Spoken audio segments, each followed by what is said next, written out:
So I've had 4 different job roles since graduating college back in 2016. I used to be an assistant manager at a math tutoring company. I used to be an operations manager. And most recently, I used to be a product manager. But by far, the most stressful job I had was back when I used to be in consulting. Honestly, it's a tough job. And if the client wanted something, you had to drop everything to help, which pretty much meant I used to work 70 hours a week, sometimes more. And there were even days I'd be in the office until way past midnight. Now, don't get me wrong. There were moments when things were pretty great and projects went well. But honestly, most of the time, it was pretty stressful. Eventually, it got to the point where I noticed that I wasn't really motivated anymore. And I think at this point, I was pretty burnt out. It was just a constant cycle of trying to figure out how to get through the day. And it wasn't until I really started having trouble getting up in the morning. And I remember when there was one time I got to the office and I just kind of stayed in my car for like 20 minutes, just not really sure if I really wanted to go in or not. And I never thought that I would have been in that position. I always felt like it was, just my job to push through, and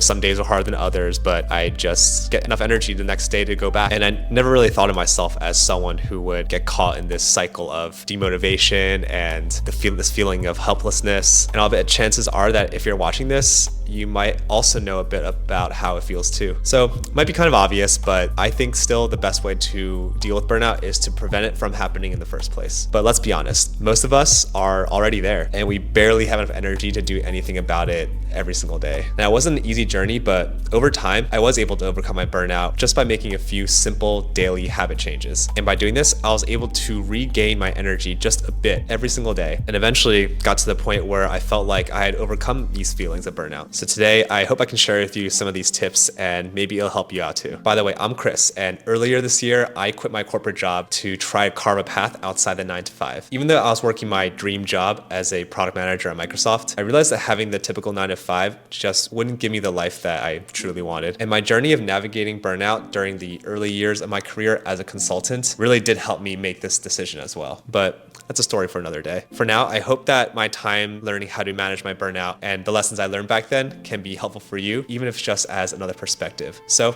let's get into it. All right, so before I share any tips, let's get on the same page for defining what burnout is. After a quick Google search, it says that burnout is a state of emotional, mental, and physical exhaustion caused by prolonged stress. And I know that burnout can come from a variety of stressors, but at least for me, most of the burnout came from job-related stresses. And these job-related stressors are oftentimes coming from things like a high workload or a lack of support, or even having poor work relations, and a whole bunch of other things. And I get that everyone with burnout might experience a different mix of these things, but really the reason we get into this state of helplessness is because we can't fix the high workload or the poor support. So I definitely think everyone should try their best here, speak to your manager and your team to see what changes you can make with your workload or other things. But let's be real, these kinds of things are very often out of our control. And as frustrating as it is, sometimes there's just nothing we can really do about it in the moment. So let's focus on what we can control, which brings me to the first tip/daily habit I have for you, which is to keep reminding yourself of the big picture.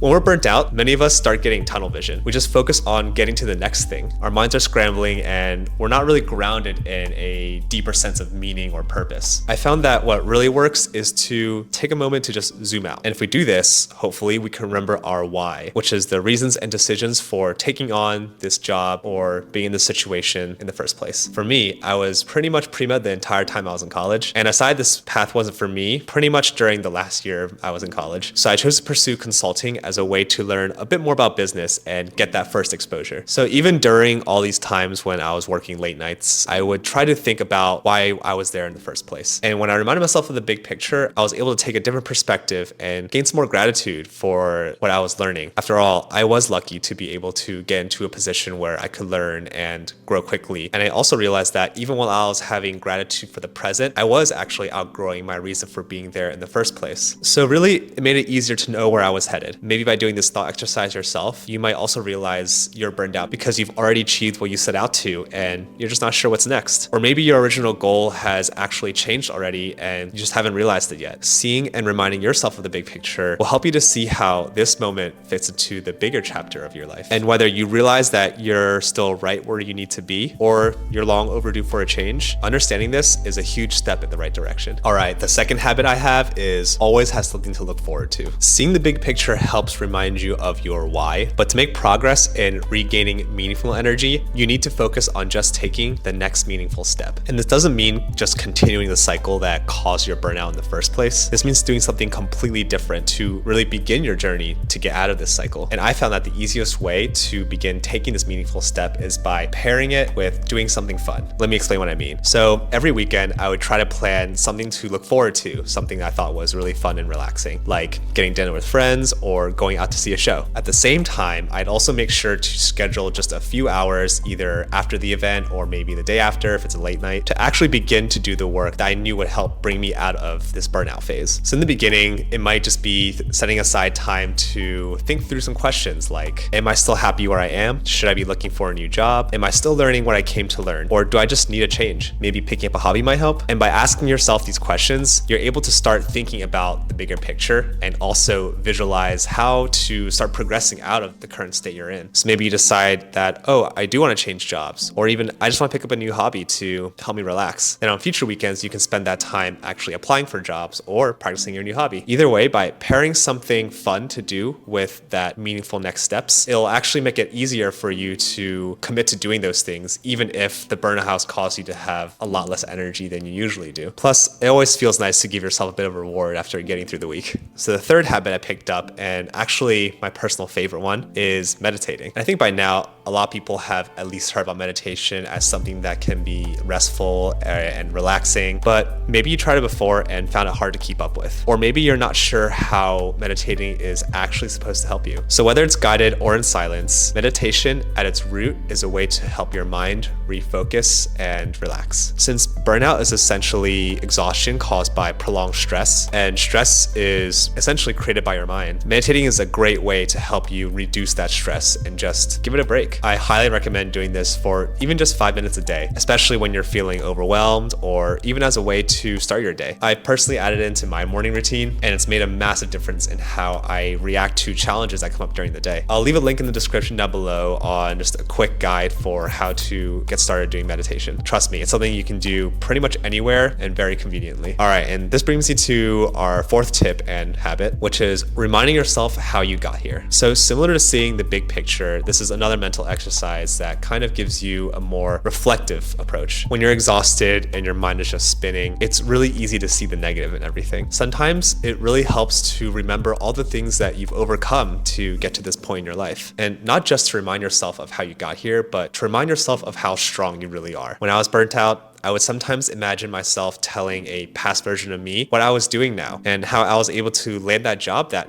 he always wanted. Maybe it could be remembering how it felt to get that job offer, or it could be how we passed that test, or how we overcame some crazy challenge to get to where we are. And it's okay that things change. Sometimes the things we thought we wanted, we just don't anymore. But the fact is, there was a moment in your life when you did want it, and you overcame every single problem you ever faced just to get here. That will never change. And reminding yourself of that every single day can help you remember just how tough you really are. All right, and the last habit I have for you is to always remember that you are in control of your story. For me personally, the worst part about being burnt out was that feeling of helplessness. Every day, I just felt like life was passing by and I had no control of it. At that point, life was happening to me and not for me. It takes some willpower, but ultimately, reminding yourself that this is your story and no one else's is so important. You have the power to direct your path. And if you made the choices that got you into your current situation, you can also make the choices to transform it. And I understand sometimes you're in a situation that you actually had no control over, but something you can control is a narrative in your own head to really step into your role as the author of your story. And you might find that all of a sudden, choices that you didn't think you had end up appearing. And by empowering yourself to know that it is possible to escape this feeling of helplessness